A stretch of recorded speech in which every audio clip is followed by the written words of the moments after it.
আসসালামু আলাইকুম। একটা ভিডিও দেখায় আপনাদের কয়েকটা সেকেন্ড, যদিও আপনারা দেখছেন।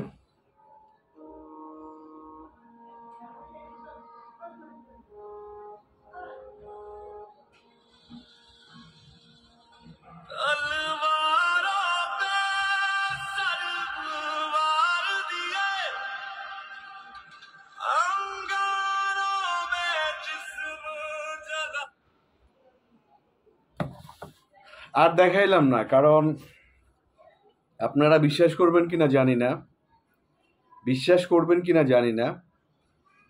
এই ভিডিওটা দেখার পরে মানসিকভাবে অসুস্থ হয়ে গেছি, মানসিকভাবে পুরোপুরি অসুস্থ হয়ে গেছি। মানে সেটা আপনারা বুঝাইতে পারবো না, যে কিছু লোক মেরে, কিছু ছাত্র বা সাধারণ মানুষ মেরে একটা ভ্যানের উপরে স্তূপ করে রাখছে, আরেকটা ডেড বডি উঠাচ্ছে। এমনভাবে উঠাচ্ছে, গরু, ছাগল, বিলাই, কুত্তাকে এইভাবে উঠায় না। আপনাদের মনে আছে সাভারের একটা ছেলেকে ওই যে ট্যাঙ্ক থেকে ফেলে দিছিল কিভাবে? তখনও সে জীবিত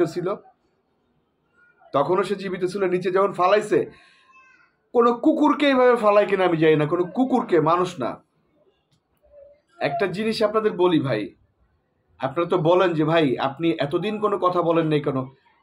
কেউ কথা বলে নাই। আমার মতো অনেকেই চাইছে দেশটা সুন্দরভাবে চলুক, ভোট দিনেই কোনো কিছু করিনি। গত 3টা টার্ম বাংলাদেশের ইতিহাসে আমি কখনো ভোট দিই, অথচ আমার বয়স কিন্তু কম না। কারণ যখন ভোট দেওয়ার বয়স হয়েছে, তখন এই ভোটবিহীন রাজনীতি শুরু হয়ে গেছে।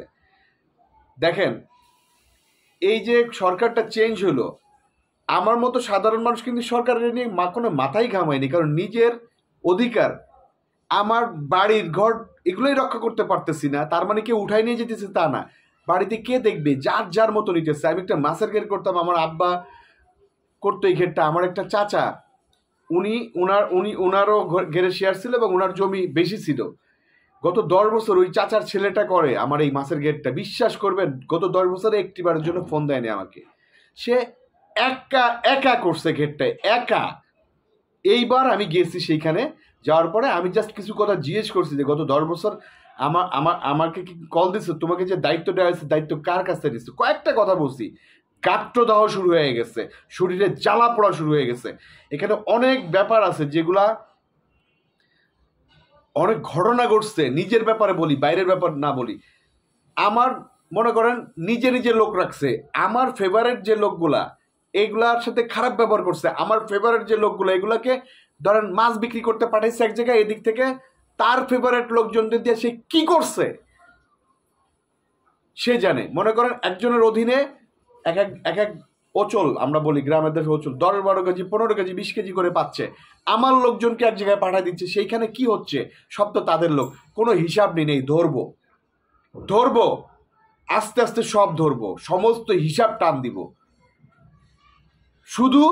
আমি শুধু ঘেরে যে 3টা রাত ছিলাম, গাত্রদাহ শুরু হয়ে গেছে। ঘেরের অন্য যারা জমিয়াল আছে, জমিয়ালাদের কেউ তাদের চেহারা সে দেখতে পারে না, কেউ থাকলে সে হিসাব করতে পারে না। তার হিসাব করার সময় সব লোকজন আলাদা রাখে। সব কিছুর হিসাব হবে, আমি বলে দিলাম, প্রত্যেকটা হিসাব নিব আমি। সে অনেক জায়গায় বলে বেড়াচ্ছে যে উনি ঘেরে আসে, লোকজন আসে, উনি আসলে।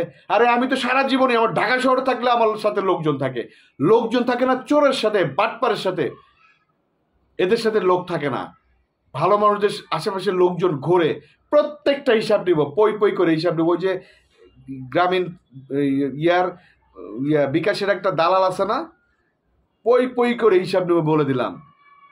যাক, যে কথা বলতে আসছি, এই ভিডিওটা যারা দেখছেন, ওই যে আগের একটা ভিডিও দেখছেন, ট্যাঙ্ক থেকে একটা ছেলেকে নির্মমভাবে নামাইলো, এই ভিডিওটা দেখছেন। এই ভিডিওটার যে সময় দেখছি, আমার কাছে মনে হয়েছে এটা কি মানে কোনো সভ্য সমাজে হতে পারে?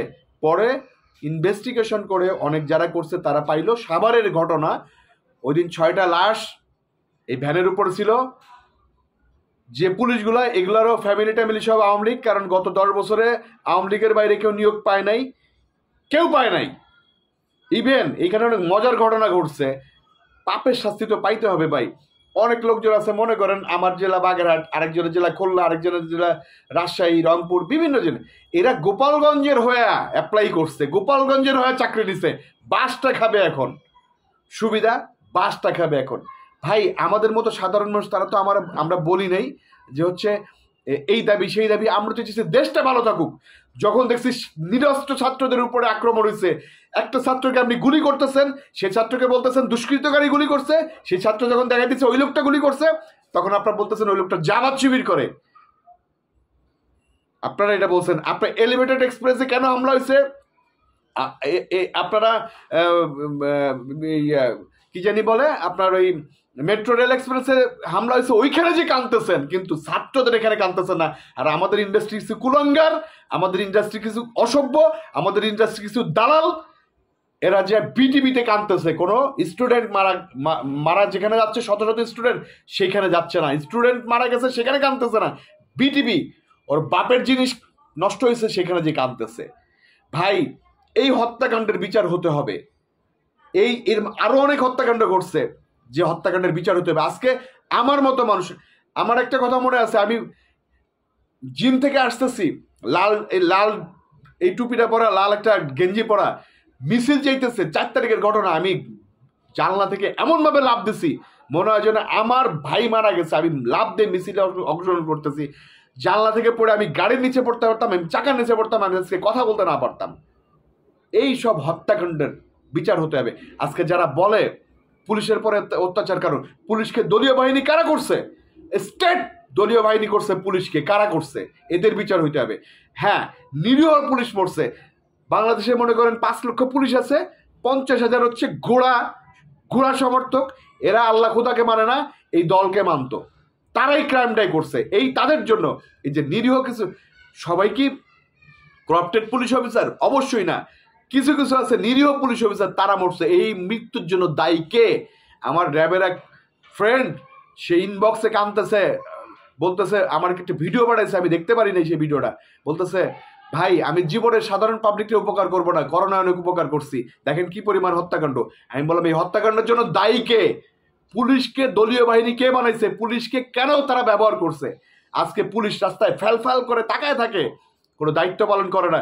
ঘুষ, রাস্তায় কোনো ঘুষ বাণিজ্য হচ্ছে না, ধান্দাবাজি হচ্ছে না, বাজার করে ব্যাগ ভর্তি বাজার করে নিয়ে বাসায় যেতে পারতেছে না, ফ্যাল করে তাকায় আছে, দায়িত্ব ঠিকভাবে পালন করতেছে কেন?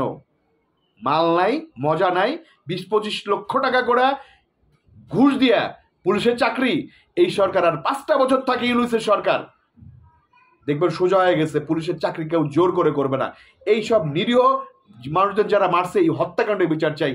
আমি এখনো পর্যন্ত কমায় আছি আমার মনে হয় এই ঘটনাটা দেখা। ভিডিওটা যারা না দেখছেন, যদি দেখতে চান আমি আপনাদের লিঙ্ক দিব। ধন্যবাদ, ভালো থাকবেন।